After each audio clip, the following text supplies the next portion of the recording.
Bonjour à toutes et à tous et bienvenue à ce nouveau Good Morning Market. Nous sommes le mercredi 3 juin 2020 et les indices américains ont encore une fois terminé la session de la veille en territoire positif avec le S&P 500 qui a gagné 0,82%, le Dow Jones 1,05%, le Nasdaq quant à lui a progressé de 0,59% et se négocie à moins de 2% de son plus haut historique. Donc un Nasdaq aux portes d'un nouveau record. Et donc lors de la session en Asie-Pacifique, hein, l'optimisme s'est poursuivi avec un Nikkei qui a progressé de 1%. En Australie, le S&P ASX 200 a progressé de 1,7%. Le Kospi coréen a gagné, lui, plus de 3,2%. Et à noter que l'ouverture européenne se fait en territoire clairement positif. Alors un rapide point concernant la propagation du coronavirus avec un nombre total de cas confirmés qui s'élève à 6,45 millions. Nous dénombrons près de 382 000 personnes décédées et les guérisons ont dépassé les 3 millions. Et Axios qui rapporte que Donald Trump semble assouplir sa position concernant la loi martiale et pourrait s'abstenir de l'imposer à moins que les émeutes ne tournent vraiment au désastre. Et dans ce contexte-là d'émeutes, hein, visiblement les opérateurs semblent se focaliser sur la rouverture des économies et laissent pour le moment ce dossier de côté. Et de retour au Royaume-Uni, selon le Times, le Premier ministre britannique Boris Johnson envisagerait d'offrir un refuge à près de 3 millions de citoyens de Hong Kong et le négociateur en chef du Brexit qui a déclaré aux législateurs britanniques que l'Union européenne est prête à accorder une prolongation de 2 ans maximum concernant la phase de transition de Brexit. Alors concernant le conflit, concernant la question de la pêche, il semblerait qu'un compromis soit possible. Selon un représentant britannique du secteur. Au Japon à présent, les médias qui rapportent que les ministres des Finances du G7 devraient tenir une conférence vidéo aujourd'hui afin de discuter de la pandémie du coronavirus. En Australie, le PIB a chuté de 0,3% au premier trimestre 2020. Le PMI des services Kexin en Chine qui est passé de 44,5 à 55 points, donc très forte hausse, on repasse au-dessus de la barre des 50. Forte hausse également d'ailleurs pour le pétrole qui gagne du terrain.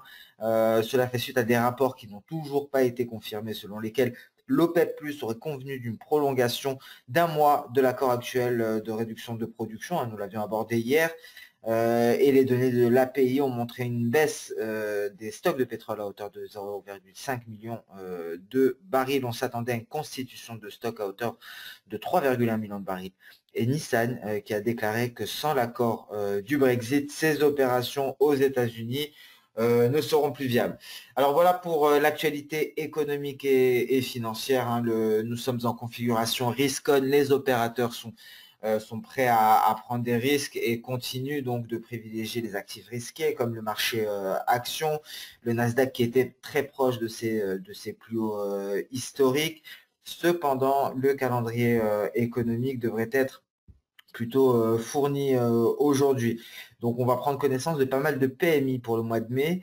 Ça ne devrait pas avoir beaucoup d'impact, hein, ce seront des révisions. Attention tout de même au rapport concernant le chômage, rapport de l'ADP qui sera surveillé de très près.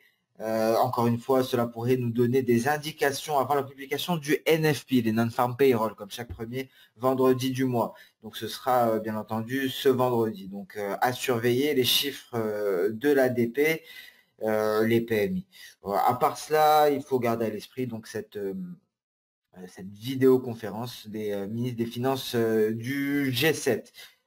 Donc un rapide coup d'œil hein, sur le calendrier économique de la journée, donc plusieurs PIB, chiffre du chômage en Allemagne, donc PMI des services en Allemagne à 9h55, en Europe à 10h, 10h30 au Royaume-Uni et 14h15. Rapport national d'ADP sur l'emploi. Donc ici c'est assez parlant.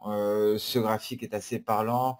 Donc c'est vraiment le chiffre de la journée. Ça nous donnera un premier indice avant les NFP. Second chiffre de la journée, c'est l'indice ISM non manufacturier. Donc attention à cette publication également. Mais mis à part cela, on prendra connaissance hein, des stocks hebdomadaires de pétrole brut. On prendra connaissance également aux États-Unis des commandes de biens durables. Et donc prudence à cette vidéoconférence des ministres du G7. Donc voilà pour le calendrier économique du jour, 2 chiffres à retenir. L'indice, tout d'abord les chiffres de l'ADP, l'indice ISM non manufacturier, et pour les matières premières, les chiffres concernant les stocks hebdomadaires de pétrole. Ceci étant dit, nous allons passer immédiatement nous allons nous focaliser sur les indices boursiers.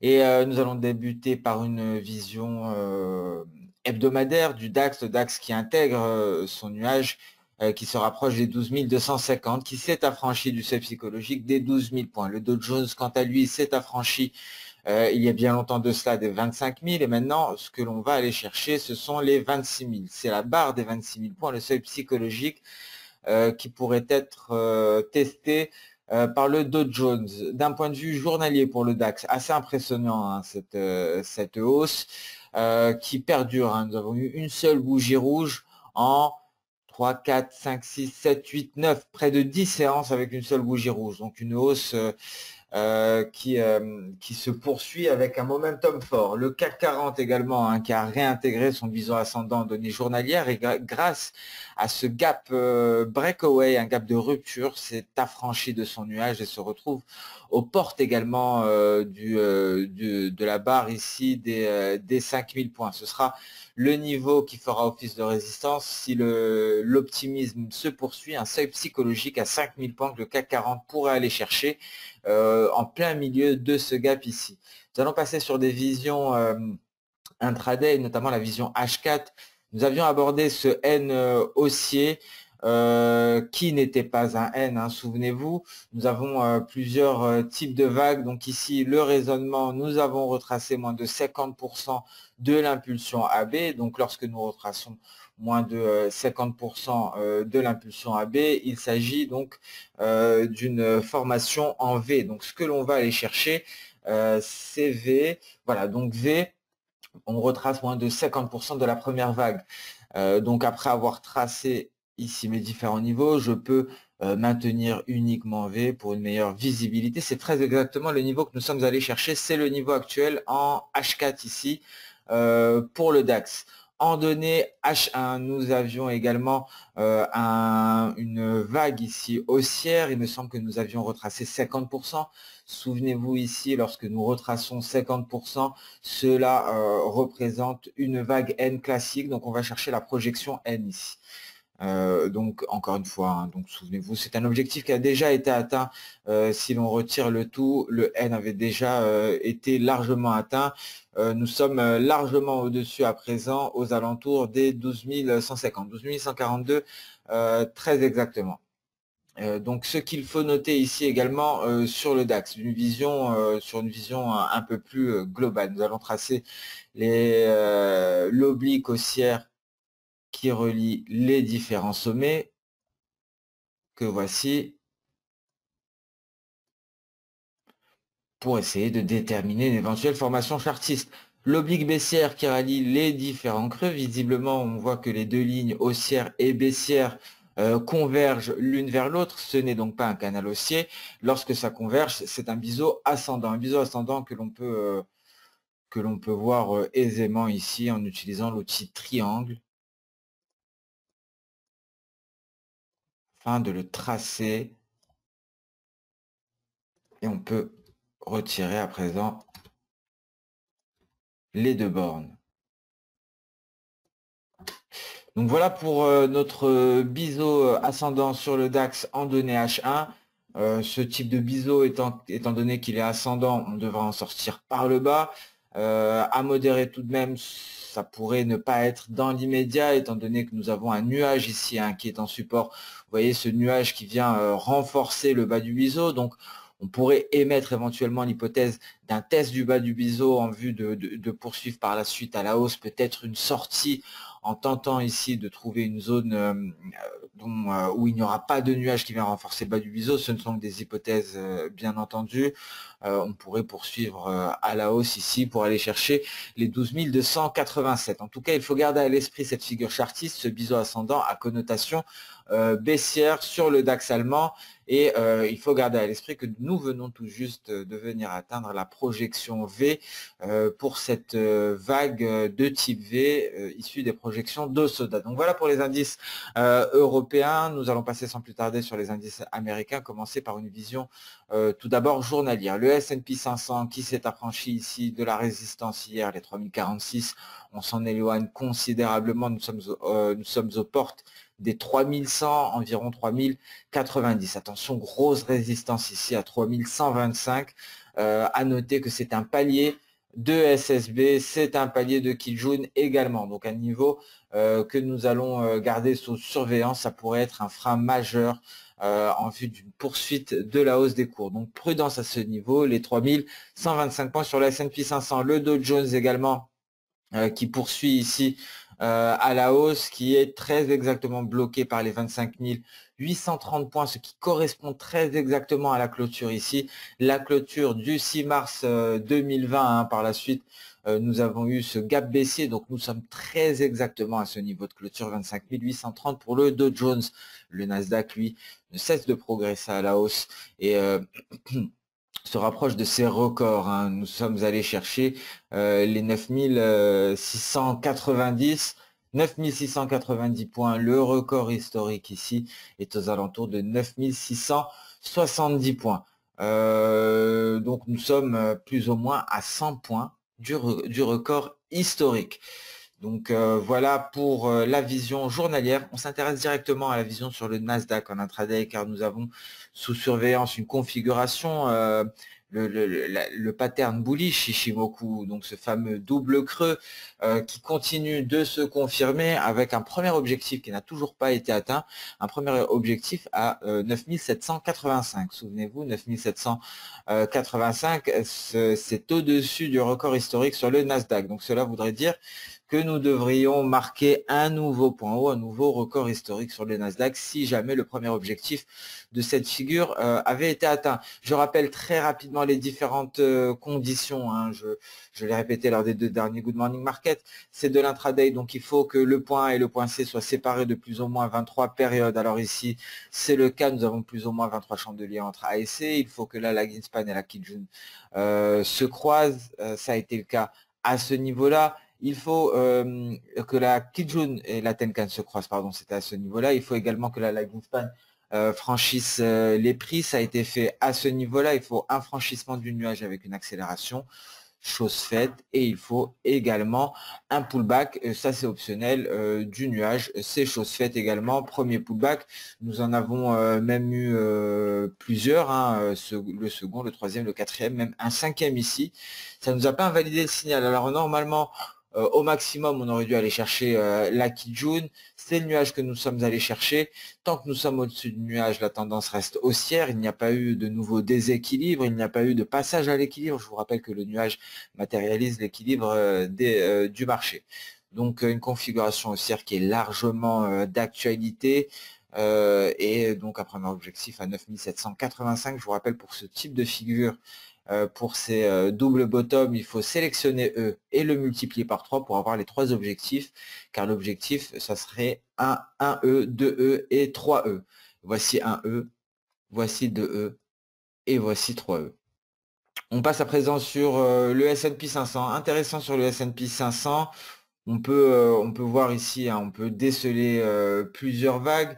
Nous avons néanmoins une vague qui semble une vague majeure ici, hein, suite à ce pullback, le pullback sur les 2900 points. On va essayer de voir l'amplitude de ce mouvement avec un mouvement de 125 points, un repli de 60 points. Donc 125, 60, c'est la moitié, c'est une vague en N.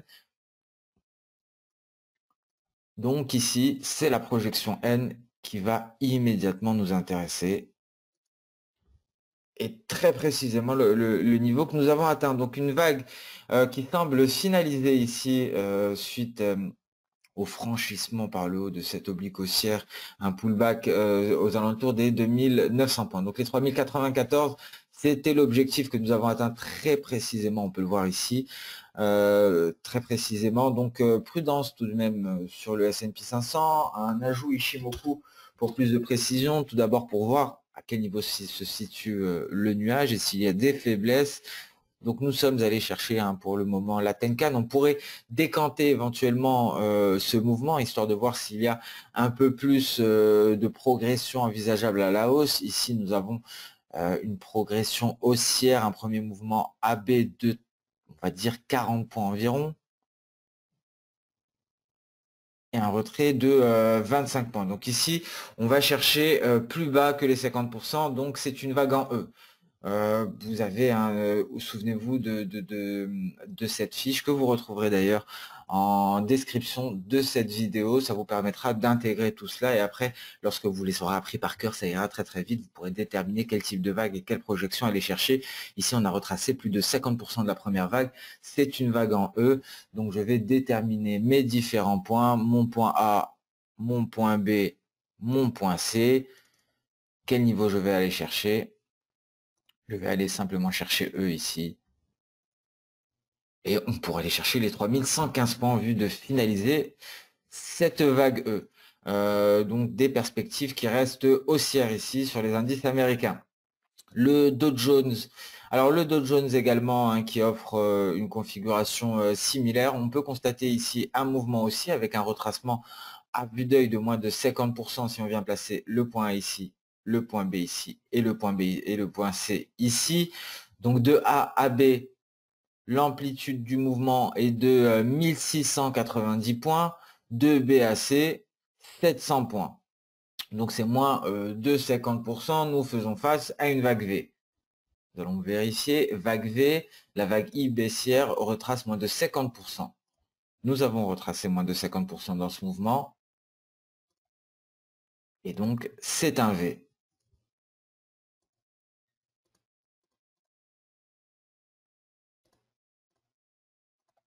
Et on pourrait aller chercher les 26 588. Donc, si cette vague venait à être finalisée, les 26 000 points pourraient être franchis. On pourrait s'en affranchir sans trop de difficultés. Alors, pour ceux qui n'ont pas les connaissances requises concernant les bases sur les projections d'Osoda, n'hésitez pas à restaurer par défaut, à utiliser les retracements par défaut. Ce sont des niveaux qui fonctionnent très bien. N'hésitez pas à le faire, ça vous donne vos prochains objectifs. Donc voilà pour les indices, nous allons passer sans plus tarder sur les matières premières. Nous allons débuter par le gold qui est en repli ici. Donc peut-être un pullback sur la borne supérieure de ce biseau descendant. Nous en sommes sortis, ça donne un premier signal, un pullback est envisageable. Attention, le pullback pourrait prendre fin à 1719. Il y a un palier de Kijun ici. Si on vient franchir les 1719, pardon, ce serait pour aller chercher le bas du nuage aux alentours des 1713. Mais un pullback est très envisageable. Un pullback à quel niveau? Alors c'est ce que l'on revoit fréquemment sur le gold, c'est à 1700 $. 1700 $, donc l'apex du triangle symétrique précédent, ce qui pourrait correspondre à la borne supérieure si cela intervenait demain aux alentours de midi.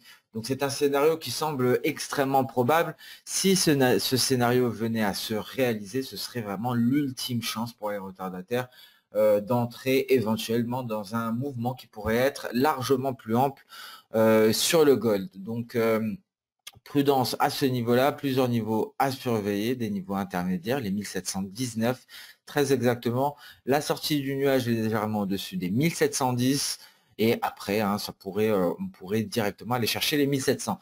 Alors pourquoi on envisage ce scénario? C'est quelque chose que nous avons vu précédemment. Souvenez-vous, le précédent apex du précédent triangle symétrique, nous sommes allés chercher à plusieurs reprises. Nous avons eu un pullback classique, nous avons eu ici un pullback longtemps après. Donc c'est une éventualité, c'est une probabilité à ne pas, c'est très probable d'assister à un pullback sur la borne supérieure d'un biseau descendant. D'un point de vue technique, ça se défend largement. Donc un scénario qui pourrait permettre à ceux qui n'ont pas la possibilité, qui n'ont pas eu la possibilité d'entrer sur ce marché-là, d'avoir un très bon point d'entrée.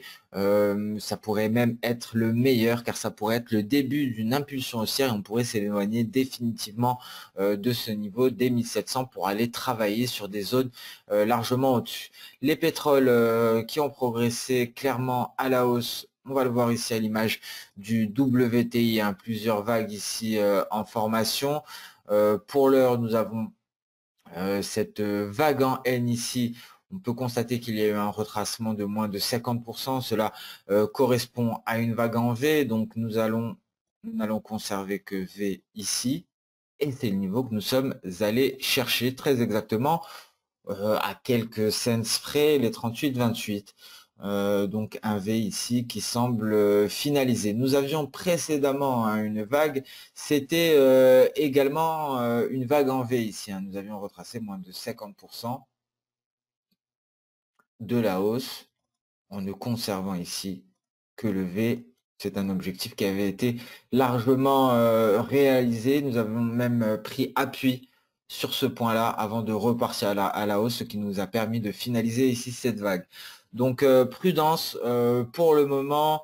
Les différentes vagues, on peut s'attendre à un repli. Hein. La dernière impulsion, le dernier I haussier s'est fait sans bougie rouge. On peut s'attendre à un repli en direction des 36,80. Les 36,80, ça correspond tout simplement à ce palier de SSB.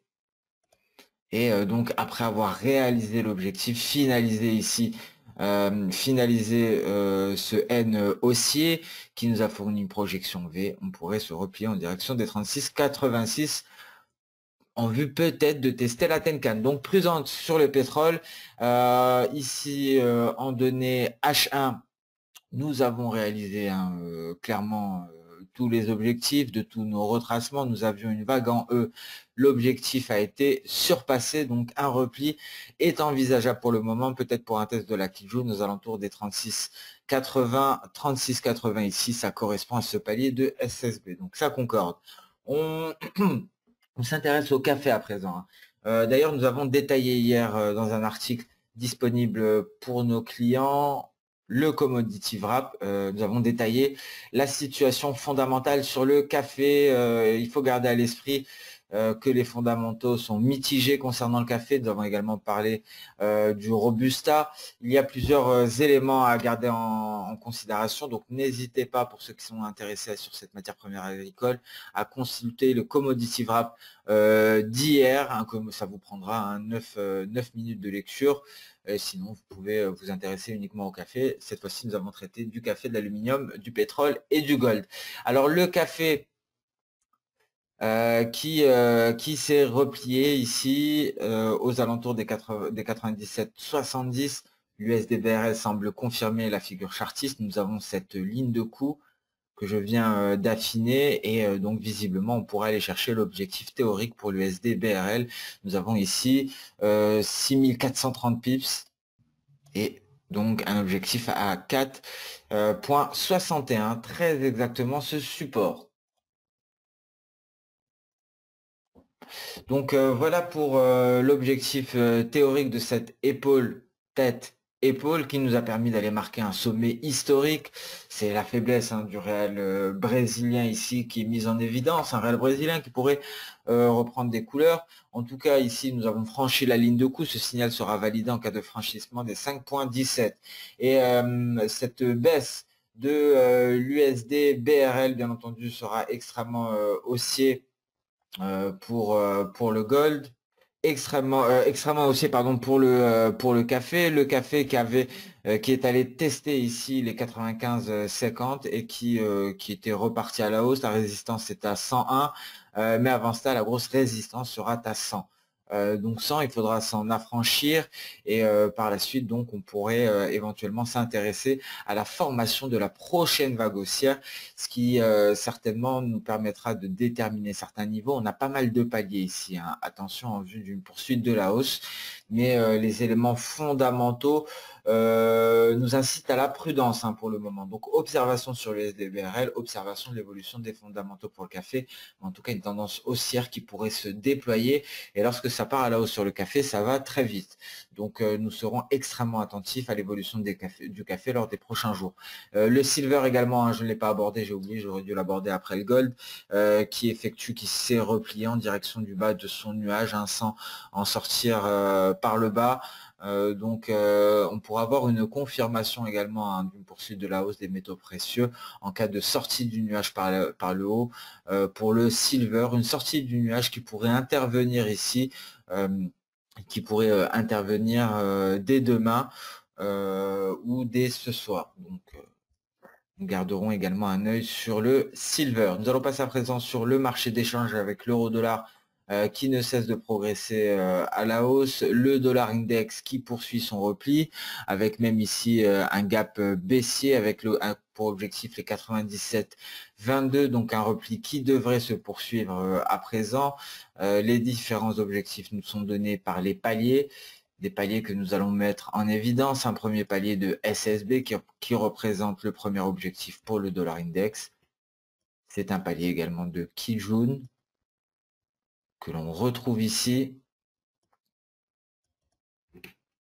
Et plus largement, une zone de support. Donc un rebond sur ce niveau est fortement envisageable. En revanche, un franchissement de ce niveau nous permettrait d'aller chercher les 96,80.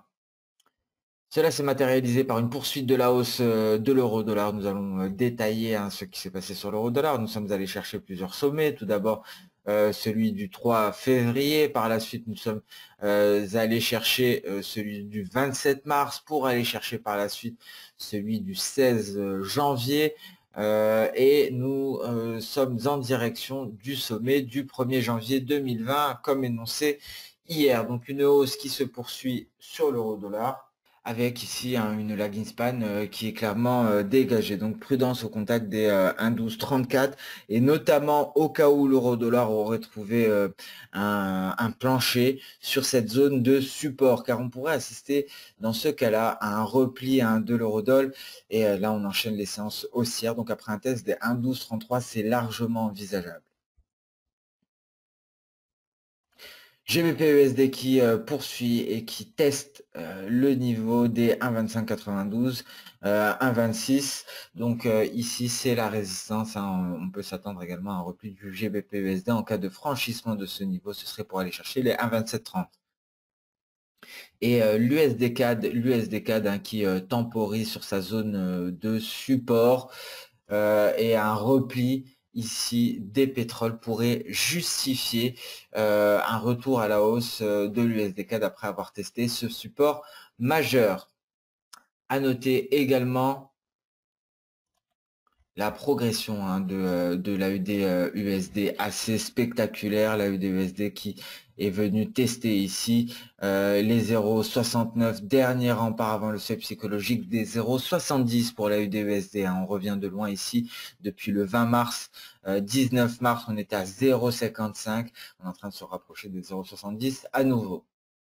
Ce Good Morning Market touche à sa fin. Je vous remercie de votre attention. Alors comme hier, vous retrouverez en description de cette vidéo le lien concernant les ressources Ishimoku pour déterminer les différentes projections. Si vous avez des questions sur le sujet, n'hésitez pas à me les poser en commentaire. Je me ferai un plaisir d'y répondre. Et bien entendu, hein, n'hésitez pas à commenter, à partager vos suggestions, à liker, voire même partager cette vidéo. Sur ce, je vous souhaite une excellente journée, une bonne séance de trading. On se donne rendez-vous dès demain pour le prochain Good Morning Market. Au revoir.